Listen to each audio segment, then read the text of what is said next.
আসসালামু আলাইকুম। আজকের এই ডিমান্ড পেপারে মেকানিক্যাল সুপারভাইজার লাগবে 3 জন, 22 রিয়াল ঘন্টায় দেওয়া হবে। প্লাম্বার লাগবে 10 জন, 13 রিয়াল করে দেওয়া হবে। ইলেকট্রিশিয়ান লাগবে 4 জন, 13 রিয়াল করে দেওয়া হবে। রিয়াদের ভিতরে আসা যাওয়া ডিউটি। অরিজিনাল ইকামার মেয়াদ থাকতে হবে। আফসারের ইকামা ফটোকপি লাগবে। ভালো কাজ জানতে হবে। ইন্টারভিউ আছে। 10 দিন পর 200 রিয়াল অ্যাডভান্স দেওয়া হবে। বেতন 2 মাসে। ড্রয়িং জানতে হবে। ইন্টারভিউ আছে। অনেক দিন কাজ চলবে। প্রজেক্ট চায় না।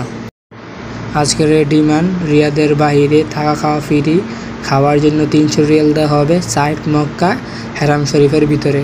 বেতন 2 মাসের ভিতরে। অরিজিনাল আমিল আইডি। ইকামার কমপক্ষে 2 মাস মেয়াদ থাকতে হবে। আমিন মঞ্জিল সাওয়াক্কাল ড্রাইভার পেশা চলবে না। ভালো কাজ জানতে হবে। ইন্টারভিউ আছে। প্লাম্বার লাগবে 50 জন, 3000 রিয়াল বেতন। ট্রাক ফিটার লাগবে 50 জন।